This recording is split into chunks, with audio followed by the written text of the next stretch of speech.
Ang problema nitong isa na to, malakas na yung taga sa may rear differential. Ayan o. Tumutulo na. Tinanggal ko muna yung propeller niya. Madali lang naman magtanggal nito kung merong special tools talaga.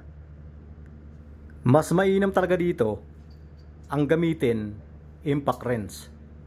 Kapag maano-mano, pahirapan yan.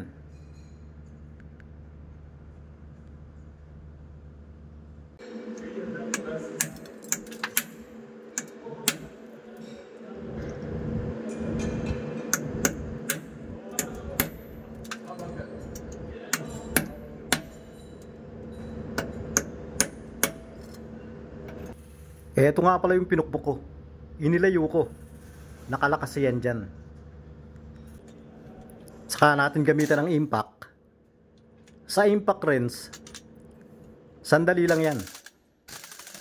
Hindi kagaya nung mano-manong pagtatanggal niyan. Problema yan. Kaya sa pagpaparepair, hindi lang yung kaalaman ng gumagawa ang binabayaran doon. Pati yung mga tools mismo. Meron kasing mga trabaho na parang madali. Pero madali dahil merong special tools. Kung walang special tools, problema.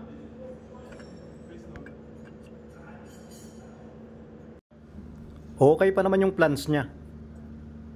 Ang naging problema lang talaga yung seal. Kaya seal lang yung pinalitan ko. At hindi nga pala ako nagtatanggal basta-basta pag walang bago.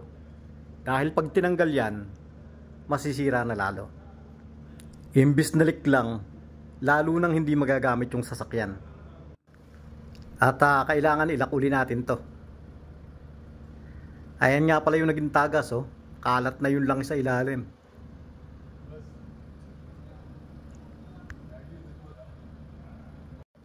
Pinalitan ko na rin nga pala ng gear oil yan. Nakaluan na kasi ng tubig.